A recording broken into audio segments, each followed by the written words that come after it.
Welcome to Suman TV. నేను మీ నవీన్. ప్రస్తుతం నేను వచ్చేసేసి ఇక్కడ ఊటీలోనూ కొడైకెనాల్లో లేనండి. ఇక్కడ వచ్చేసేసి మన ఏపీలోనే ఉన్నాను, అది కూడా అన్నమయ్య జిల్లాలో ఉన్నాను. సో ఇక్కడ మనతో సీనియర్ జర్నలిస్ట్ ఈశ్వర్ గారు ఉన్నారు. సార్ నమస్తే. సార్ నమస్తే. నిజంగా చాలా అద్భుతంగా ఉంది సార్. అసలు ఇక్కడ అన్నమయ్య డిస్ట్రిక్ట్ లో ఈ రేంజ్ లో అంటే మేము పేరైతే వింటా వచ్చాం కానీ ఆర్సీ హిల్స్ అని చెప్పేసి, కానీ ఇంత అద్భుతంగా ఉంటుందని చెప్పేసి అనుకోలేదు. ఏంటి ఈ ఆర్సీ హిల్స్ కి ఉన్న ప్రత్యేకత ఏంటి, ఇంపార్టెన్స్ ఏంటి సార్? వాస్తవంగా దీన్ని హార్స్లీ హిల్స్ అనేది లేదు సార్. ఓకే. గతంలో దీన్ని ఏనుగు మల్లమ్మ కొండ అని పేరు పిలిచేటోళ్ళు. ఓకే. ఇక్కడ మల్లమ్మ అనే మహిళ తపస్సు చేస్తా ఉండేది, అంటే చరిత్రకారుల ప్రకారం. ఓకే. అప్పుడు ఒక ఏనుగు ఆమెకు తపస్సు చేసేటప్పుడు వెళ్ళి పండ్లు ఇచ్చేదంట. సో దీంతో ఈయన్ని ఏనుగు మల్లమ్మ కొండ అని పేరు వచ్చేది సార్. దీనికి సంబంధించి ఇప్పటికీ కూడా మన హార్స్లీ హిల్స్ లో టెంపుల్ ఉంది ఏనుగు మల్లమ్మ పేరు పైన. తర్వాత 1969లో WD హార్స్లీ అనే వ్యక్తి మదనపల్లి సబ్ కలెక్టర్ గా బాధ్యతలు చేపట్టారు సార్. ఆ తర్వాత ఆయన ఒకసారి ఇట్లా గుర్రం పైన వెళ్తూ ఉంటే ఈ కొండను చూశాడు. ఏంది అసలు ఈ కొండ అతనికి కొంచెం వెరైటీగా కనిపించింది. ఇప్పుడు మదనపల్లి నుంచి ఈ కొండ దగ్గరికి వచ్చేటప్పటికి ఒక్కసారిగా వాతావరణం చల్లగా అయిపోయింది, కూల్ అయిపోయింది. కొండ కిందకి వస్తానికి చుట్టూ ఒక 10-20 ఏసీలు పెడితే అట్లా ఉంటుంది, అట్లా ఇప్పుడు. ఆయన చాలా ఆశ్చర్యపోయాడు. కొండ కింద అంటే కొండ ఒక 10 కిలోమీటర్స్ ఒక వాతావరణం ఉంటే కొండ కింద ఒక వాతావరణం ఉంది. సో ఆయన ఏం చేశాడంటే సరే అని గుర్రం పైన పైకి వచ్చారు.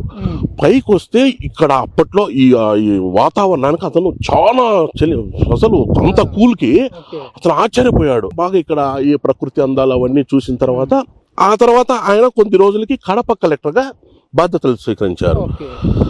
అప్పుడు ఆయన ఈ హార్స్లీ హిల్స్ పైన ఎలాగైనా కానీ ఒక చిన్న బంగ్లా కట్టి విడిదిగా ఏర్పాటు చేసుకోవాలని అనేసి తర్వాత ఆయన వచ్చి ఇక్కడ ఒక బంగ్లా కూడా కట్టారు. దాన్ని ఇప్పటికీ ఫారెస్ట్ బంగ్లా అంటారు. సో అప్పుడు ఆయన ఏం చేశాడంటే చిన్నగా దీనికి రోడ్డు మార్గం కూడా వేశారు ఇವರು హార్స్లీ గారే. ఆయన ఇక్కడికి వచ్చి హార్స్లీ ఆయన వచ్చారు కాబట్టి హార్స్లీ కొండ అన్న పేరు వచ్చింది. హార్స్లీ హిల్స్ కథ అది మొత్తానికి. Okay okay. ఇక్కడ నుంచి మామూలుగా ఏంటి సార్ అంటే సముద్ర మట్టానికి ఎంత హైట్ లో ఉందండి? ఇది హార్స్లీ హిల్స్ సముద్ర మట్టానికి 4312 అడుగుల హైట్ లో ఉంది సార్. సో దీనివల్ల ఇక్కడ వాతావరణము ఎప్పుడు చాలా తక్కువ కూల్ ప్లేస్ అంటారు దీన్ని. ఇప్పుడు మనం ఉండేదాన్ని గాలిబండ అంటాం సార్, గాలిబండ అంటాం. దీని ప్రత్యేకత ఏమంటే ఇప్పుడు మనకు సుమారుగా 1 కిలోమీటర్ దూరం వస్తుంది సార్ ఇదే వీటితో. మొత్తం లోయలు సార్ ఇవే, మొత్తం లోయలు చెట్లు. ఇక్కడి నుంచి మనకి ఇక్కడ ఫోర్స్ గా గాలి వస్తుంది.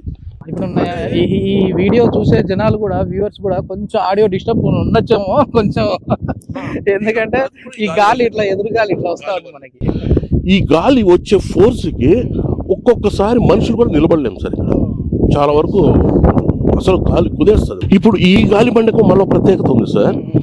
సాధారణంగా మనము కోతకు గురయ్యే నీటి కోతకు గురయ్యే రాళ్ళు చూసింటాం. ప్రపంచంలో ఎక్కడైనా గాలికి కోతకు గురయ్యే రాళ్ళను చూసారా సార్ మీరు? లేదు, అస్సలు చూడలేదు. అది మదనపల్లిలో హార్స్లీ హిల్స్ లోనే ఉన్నది.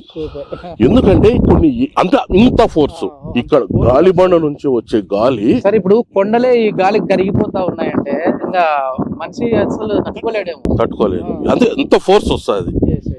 అందుకని ఇక్కడ ఇంకోటి ఏమంటే ఇక్కడ కొంచెం వర్షాకాలంలో అయితే చాలా జాగ్రత్తగా ఉండాలి. ఇదంతా వాటర్ నిజంగా చాలా అద్భుతమైన ప్లేస్. సో ఎవరైనా దీన్ని పేదవాడి ఊటీ అంటూ ఉంటారు కదా సార్. సో ఎవరైనా ఇక్కడికి రావాలి అని అనుకుంటే దీని మదనపల్లి నుంచి ఎన్ని కిలోమీటర్ల దూరం సార్? మదనపల్లి నుంచి 19 కిలోమీటర్లు వస్తుంది సార్. 19 నుంచి ఒకవేళ బెంగళూరు నుంచి రావాలనుకున్న వాళ్ళకి ఇంచుమించు 150 కిలోమీటర్స్. తిరుపతి నుంచి అంటే 140 కిలోమీటర్స్ సార్. ఇంకా మీకు అసలు నవంబర్, డిసెంబర్, జనవరి, అక్టోబర్ నుంచి అప్పుడైతే మనం అసలు ఈ చలికి బయట కూడా రాలేము. ఇక్కడ మామూలుగా మంచి టైం అంటే ఏ టైంలో రావచ్చు అంటే సమ్మర్ లో వస్తే బాగుంటుందా లేదా సార్? యాక్చువల్లీ హార్స్లీ హిల్స్ అనేది వేసవి విడిది సార్. గతంలో ఇక్కడ వేసవి కాలంలో వచ్చేవాళ్ళు సార్ స్టే చేసేవాళ్ళు. అప్పుడు ఫుల్ క్రౌడ్ ఉంటుంది. అయితే ఇప్పుడు ఏమైందంటే కొంచెం ట్రెండ్ చేంజ్. ఇక్కడ ఉండే అట్మాస్ఫియర్ అంటే డిఫరెంట్ యాంగిల్స్ ఉంటారు కదా సార్. వేసవిలో ఎంజాయ్ చేయాలనుకునే వాళ్ళు ఒక జోనరు, ఈ క్లైమేట్ లో ఎంజాయ్ చేయాలనుకునే వాళ్ళు ఒక జోనరు. సో ఇప్పుడు హాస్టల్స్ ఫుల్ బ్లెడ్జ్డ్ గా బాగుంటుంది. కొద్దిమంది అక్కడ ఉన్నారు సార్, యూత్ కూడా వచ్చారు. సో వాళ్ళతో కూడా మాట్లాడదాం సార్.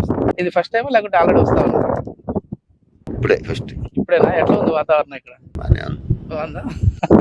ఫ్యామిలీతో వచ్చారు మొత్తం. అమ్మా నమస్తే అమ్మా, ఎట్లా ఉందమ్మా ఇక్కడ హాలిడేస్? బాగుందా? ఓకే, పిల్లల్ని ఎత్తుకొని వచ్చారు మంచిగా.